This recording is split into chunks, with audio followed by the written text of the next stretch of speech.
Fala pessoal, tudo bom com vocês? Eu sou o Júlio Renault e esse é o Nerds Amadores no especial do Planeta dos Macacos.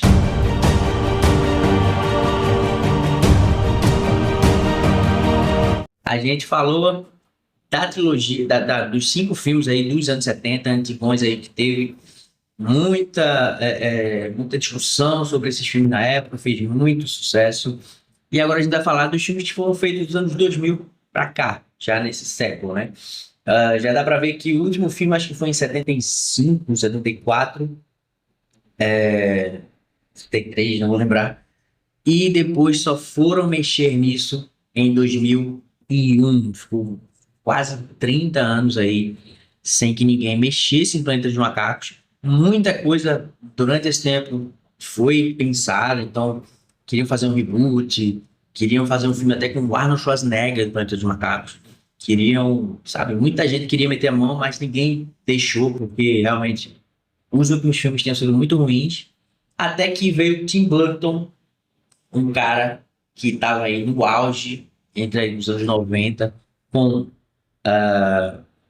Batman, com Fantasma se Divertem, Edward Mãos de Tesoura, o Além do Cavaleiro Sem Cabeça. Então o cara tava com muita moral e aí deram a ele, ó, faz aí esse reboot Planeta dos Macacos pra gente tentar fazer esse sucesso novamente volte.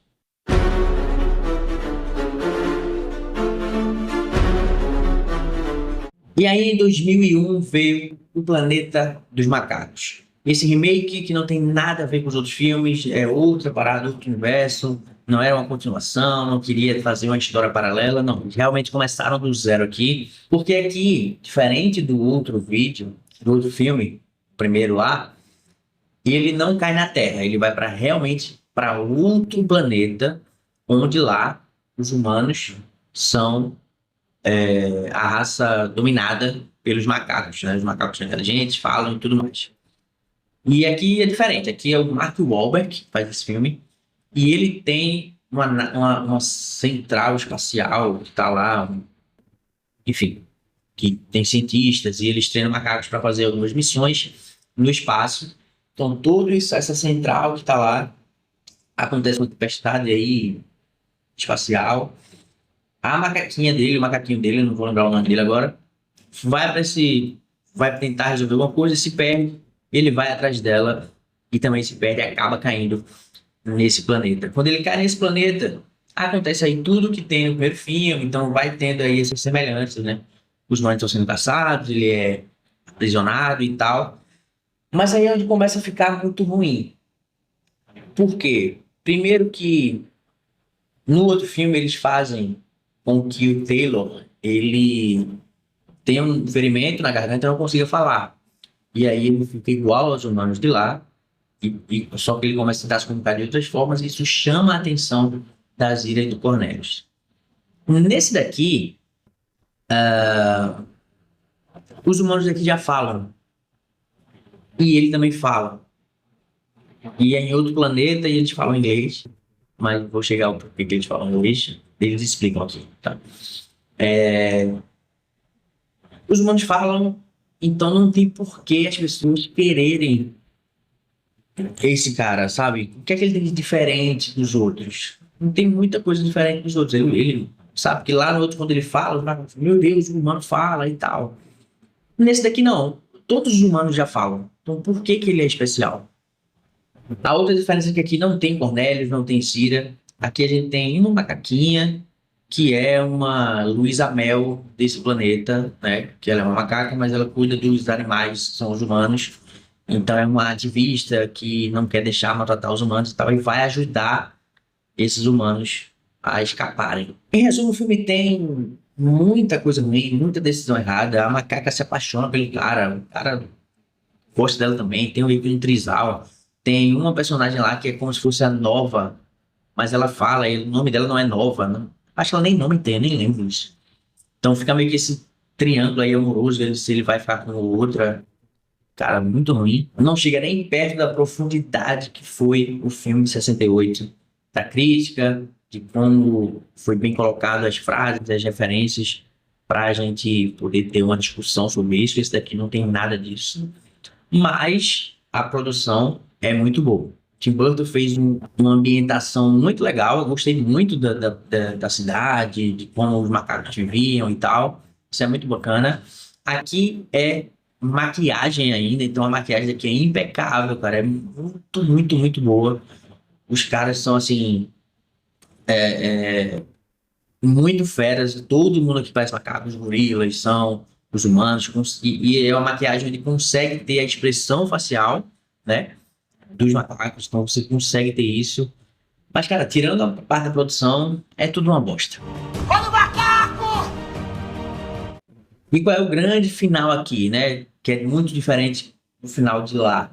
Aqui eles tiveram a vontade de já explicar como tudo aconteceu, né? Lá eles não explicam, eles só saem gritando, descobrem que está na Terra ainda. Mas aqui eles não estão na Terra, então como é que acontece?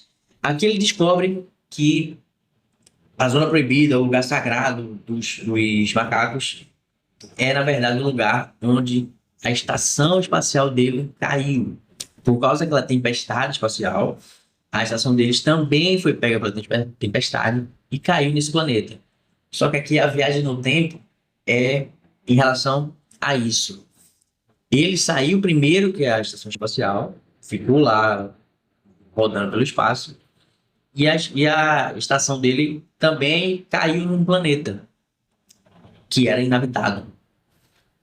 Só que a nave dele ficou viajando pelo tempo e só chegou nesse planeta milhares de anos depois. E aí ele descobre que a estação dele, os macacos que estavam sendo treinados, ficando muito inteligentes, se rebelaram contra os humanos dessa estação. E aí foi onde foi tendo essa guerra, essa batalha aí contra eles.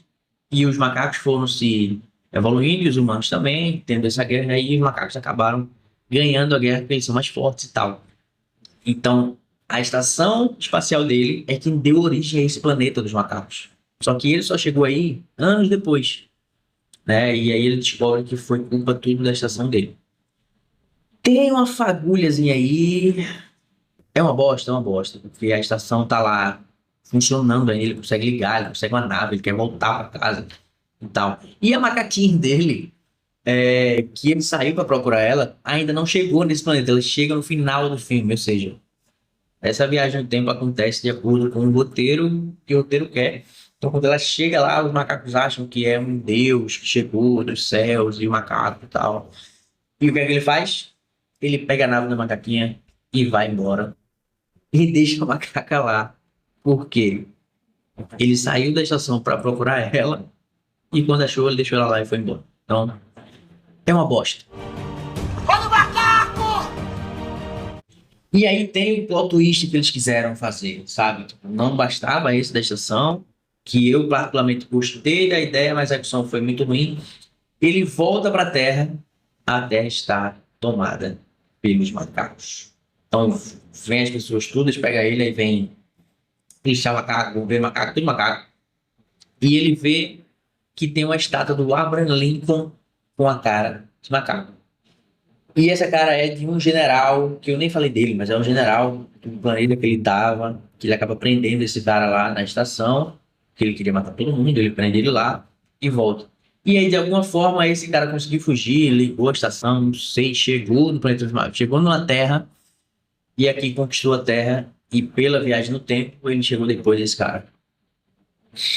Mas, cara, ninguém explica nada, porque a Terra tá cheia de macacos. Aí esse sim, muito diferente do primeiro filme, é considerado um dos piores finais de filme da história. Cara, isso aqui quase matou a franquia como todo. Foi muito mal recebido, muito ruim, assim. Eu lembro que na infância eu até gostei um pouco, mas eu não entendia muita coisa. Mas quando você vai entendendo a história do filme, é bem fraco. É ruim? É. Mas ele aí conseguiu deixar uma fagulha ainda para os filmes de 2010 para cá. Olha o macaco! Chegamos em 2011, mais uma adaptação para os Macacos veio à tona, né? E depois do fracasso do remake de 2021, 10 anos depois, em 2011, a gente quem tem a ideia de começar a história do zero. Cara, essa história é muito boa, porque a ideia é muito bacana. Então vamos começar isso do zero. Chega de viagem no tempo, de viagem espacial, vamos começar do zero aqui, de uma forma de como poderia acontecer um planeta dos macacos, sem bomba atômica, explodir, as coisas, sem nada. Então, veio à luz em 2011 o Planeta dos Macacos, a origem.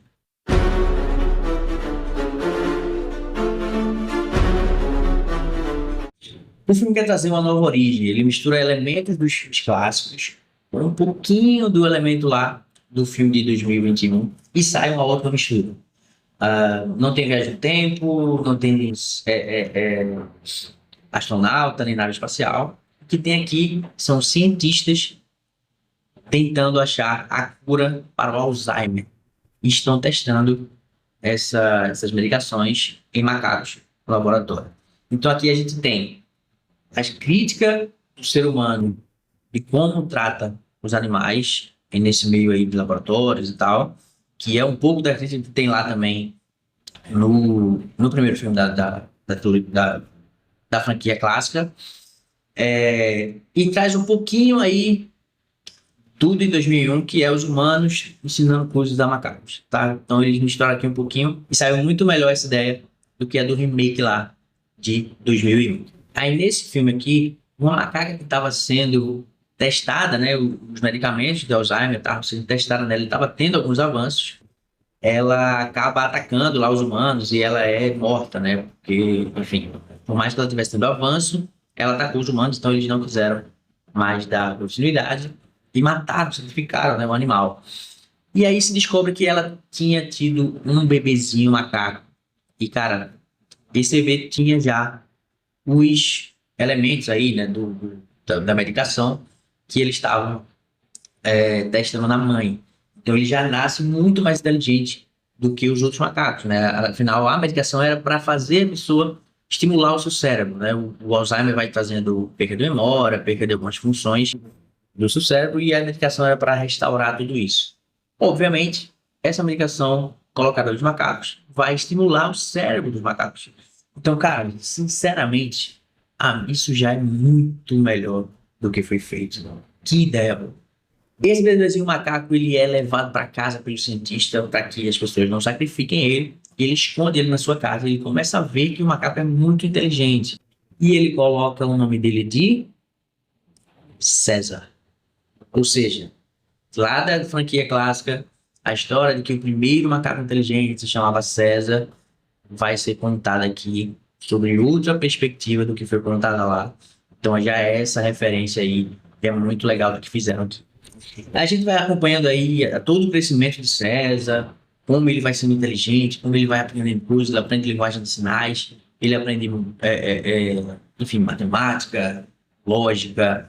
O cientista esconde ele em casa durante muito tempo. Aí algumas coisas vão acontecendo, o César ataca um ser humano lá para proteger o dono dele e acaba sendo levado para um canil de macacos, porque ele é perigoso demais para estar em casa, e a justiça pede que ele não fique mais na casa do cientista. Nisso ele começa a ver que os humanos estão maltratando os outros macacos ali, ele começa a entender que a vida não é a que ele tinha na casa do seu dono, que ele tinha tudo, e os outros macacos estão sofrendo. E aí tem um cara que é o vilãozinho lá do Harry Potter, ele é outro vilãozinho aqui, que ele maltrata os macacos. O César acaba tentando juntar os macacos para uma fuga, e quando esse cara tenta impedir, ele levanta e fala não. Assim como na mitologia que o Cornelius falou lá no terceiro filme, de 70 e poucos, que o primeiro macaco enfrentou um humano e falou a palavra não. Aqui eles também trazem isso, e eu acho isso muito bacana. Em meio a tudo isso, o filme traz alguns fanservices que eu não sei se vai ser usado por essa franquia atual que está rolando até hoje, né? Mas dentro do filme eles trazem ali, eles focam, né, na televisão, mostrando que uma nave espacial vai fazer uma missão no espaço. Então, eles não falam sobre isso, mas tá ali as pessoas conversando, um vigilante lá do canil dos macacos está vendo esse lançamento aí. Então você já pega essa referência de que tem uma nave espacial indo lá para dentro, lá para o espaço, dentro desse universo também.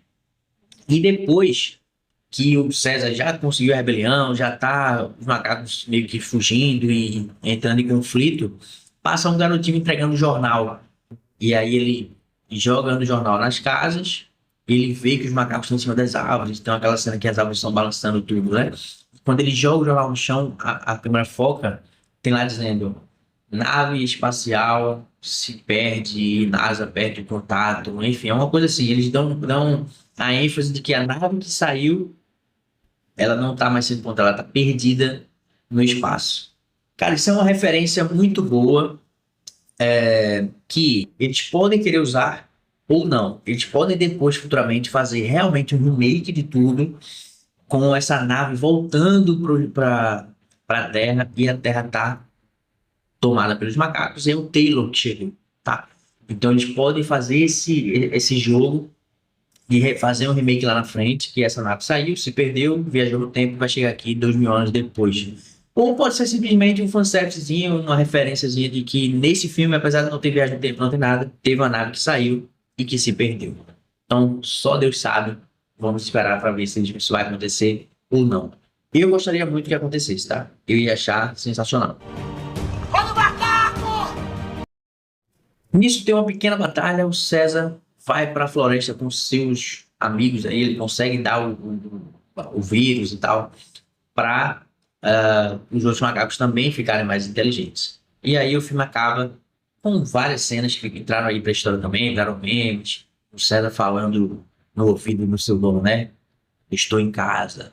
Então, cara, isso é muito legal, o filme foi muito bom. E com esse sucesso de crítica, teve a continuação que chegou em 2014, que é Planeta dos Macacos, o Confronto.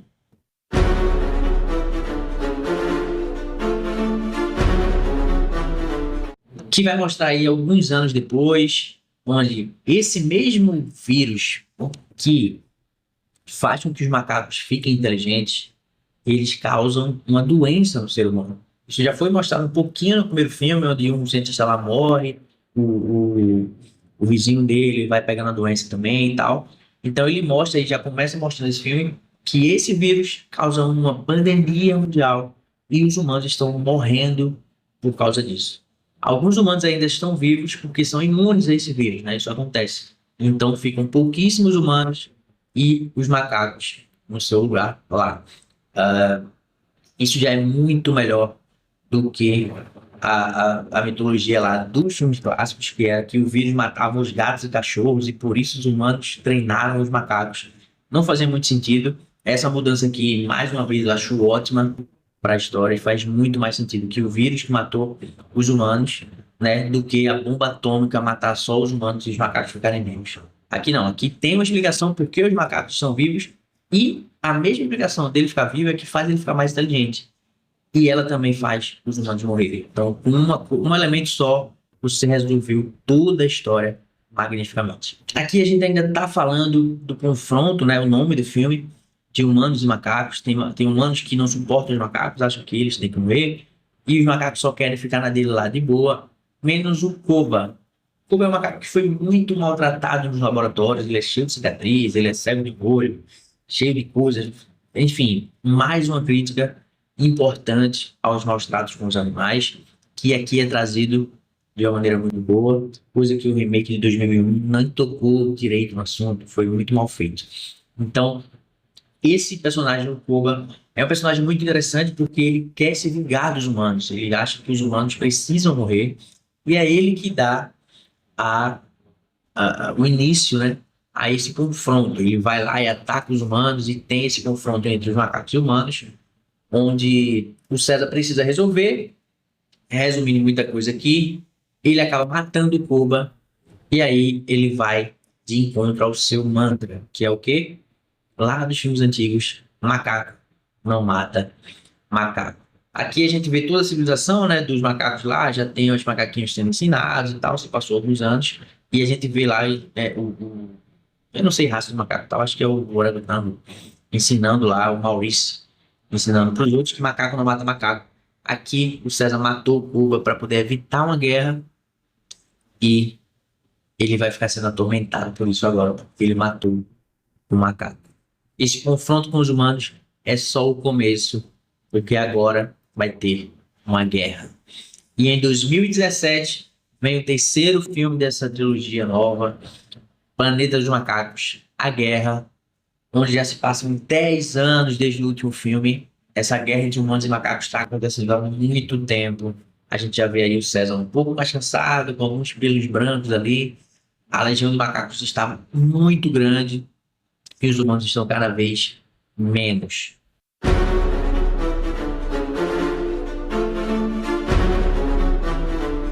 Nesse filme, cara, assim, é um fechamento perfeito para a história do César. Ele é um personagem que já se mostra cansado disso, ele só quer viver de boa, ele não tem raiva dos humanos, então ele só quer fugir dali. Mas alguns macacos que seguiam o Koba lá do outro filme, que tentaram matar o César, né, eles saíram desse bando do César e disseram, cara, a gente vai se juntar aqui aos humanos para poder pegar o César, porque a gente tá, enfim, a gente foi expulso de lá, então a gente vai conseguir alguma coisa aqui se juntando aos humanos. Então a gente vê macacos ajudando os humanos a pegarem o César. Esses macacos são chamados de jumentos, assim, eles são bem maltratados pelos humanos ainda, mas eles preferem ficar lá porque eles não são aliados do César. Nessa guerra acaba matando a sua família, né? Um coronel humano lá, ele chega, mata o, o filho mais velho e mata a esposa do César e só fica o filho mais novo, que é chamado de Cornelius, exatamente. Assim como na franquia clássica, o Cornelius era pai do César, depois o César tem outro filho que é Cornelius também, que acaba sendo gordo lá e tal. Nesse daqui, eles matam outro filho dele, o Cornelius fica vivo. E o César não é filho de Cornelius, mas é só uma referência aí aos nomes que a gente tem. E aí o César fica tomado pela sede de vingança, ele faz com que todo mundo fuja, mas ele quer ir atrás desse humano que matou a sua família. Ele tá atormentado ainda pelo Koba, porque ele matou macaco, e macaco não mata macaco, ele tá meio aí conturbado. E aí, entre algumas reviravoltas, eles, essa busca pelo humano, ele encontra um humano com uma filha, né? E o humano tenta matar os macacos, e os macacos matam ele, mas a filha dele tá lá. E quando o Maurício acha ela, você vê que ela tá com um pouco do nariz sangrando, ela não tá muito bem e ela não consegue falar, ela é muda. E aí o Maurício faz, ó, a gente não pode deixar ela aqui, a gente precisa levar ela para algum lugar. E eles vão andando com essa menina, que é muda. Eles encontram outro macaquinho que também é inteligente, e aí mostra que não é só os macacos do grupo do César que ficaram inteligentes, né? A gente viu que aí eles provam que macacos de outros lugares, por conta do vírus, estão ficando inteligentes. Então o macaco aprendeu a falar também, que serve até como alívio cômico no filme, ele é bem engraçadinho. E ele dá uma medalhinha de presente para a menina. E nessa medalhinha está escrito o nome Nova. Ou seja, mais uma referência aos filmes clássicos, a personagem nova de lá, que não fazia nada, não falava, não estava lá para fazer nada. Tem agora essa menina que também não fala e tá aqui para não fazer nada, mas é só a referência do nome Nova dela. Ela até ajuda lá na hora de fugir alguma coisa, mas enfim, a referência é boa. Uma menina loira, do olho azul, assim como a Nova lá dos filmes antigos. Nisso, você acaba descobrindo que o coronel ele também não é bem visto pelos humanos, porque ele mata os humanos. Então ele fica, cara, se macaco não mata macaco, humano não é pra matar humano. Por que esse cara tá matando os humanos? E ele acaba descobrindo, né, numa conversa aí com o coronel, que o vírus que matou os humanos e que fez os macacos ficarem inteligentes sofreu uma mutação para quem era imune a esse vírus. E agora o vírus está fazendo com que os humanos perdessem a capacidade cognitiva.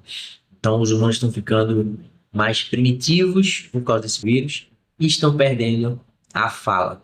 E aí você vê que a Nova, ela tá com o nariz sangrando porque ela se infectou com o vírus, perdeu a fala. Por isso que ela entende o que as pessoas falam com ela, mas ela não consegue falar, porque já é uma ação do vírus. Mais uma baita adaptação, mais algo que é muito bem construído para que os humanos lá no primeiro filme não consigam falar. Não é que eles desaprenderam do nada. um vírus foi pego por eles, e perderam a capacidade de comunicação e de aprendizagem, enfim, cognitiva, e fizeram com que os humanos não falassem mais. Então aqui a gente tem um único elemento que resolve todas as perguntas da trama. Eu acho isso muito inteligente. O vírus que foi feito para o Alzheimer, que é justamente feito para habilidades, melhorar a sua capacidade cerebral, ele faz com que, testado em macacos, dê certo nos macacos e não dê certo nos humanos. Aliás, dá certo nos humanos durante um período pequeno, que é dito lá no primeiro filme. E aí esse mesmo vírus, ele mata os humanos e já tira, sei lá, 80% da população mundial morre por causa desse vírus. Então já mostra por que os macacos dominaram o mundo, porque não tinha muita gente para eles dominarem. E depois, os humanos que foram imunes a isso, eles sofreram a mutação genética desse vírus que fez com que eles parassem de falar. Então, quando a gente chega lá 2.000 anos depois, que os macacos estão tomando conta de tudo, que os macacos já vestem roupa, já tem arma, já tem ciência, já tem tudo, aí faz muito sentido existir humanos que são imunes ao vírus, que não morreram com o vírus, mas que não falam, porque o vírus sofreu mutação para com eles. Então, cara, muito amarradinho, tudo muito bem feito, coisa linda. Aí tem uma guerra de humano contra humano, e é meio que num lugar cheio de neve, algumas bombas explodem, o César mata as pessoas, leva uma flechada, uma avalanche chega, mata todos os humanos que estão ali, e os macacos conseguem finalmente ir para o seu lugar. Tranquilo, e essa guerra acaba. A guerra acabando, o César estava ferido, acaba morrendo, mas ele consegue fazer a sua jornada. Então, cara, esses 3 filmes nessa jornada do César, mostrando a origem de como tudo aconteceu, é muito bom, cara, muito bom. Pegaram toda a ideia muito boa desde lá do primeiro filme, que só fizeram estragar ela de lá para cá, e a partir de 2011 eles recontaram ela de uma maneira excepcional. Agora o filme acaba com o César morrendo e ele chora por uma lágrima só do olho esquerdo, assim como no último filme, que a estátua dele chora por um olho só. Aqui eles fizeram essa referência também. E quando eles mostram todo o vale que os macacos estão ali agora vivendo e vão viver felizes, o filme acaba com a câmera indo para o céu. E aí reforça na minha visão mais uma vez de que aquela nave que se perdeu no primeiro filme vai chegar. Essa câmera indo para o céu não é só simplesmente um aspecto técnico de cinema para terminar um filme. Eu acho que significa que a nave vai chegar em algum momento, tá?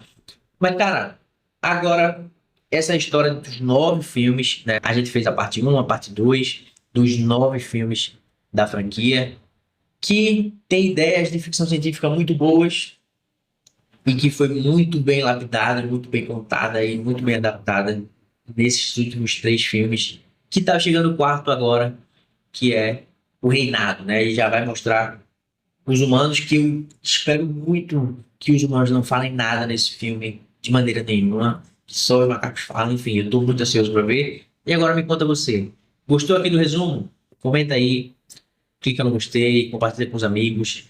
Me segue lá no Instagram e no TikTok também, @nerdsamadores, beleza? Fica ligado para não perder nada. E vai ter crítica aqui, uma opinião amadora do filme O Planeta dos Macacos, o Reinado, também. Beleza? Até a próxima. Tchau, tchau.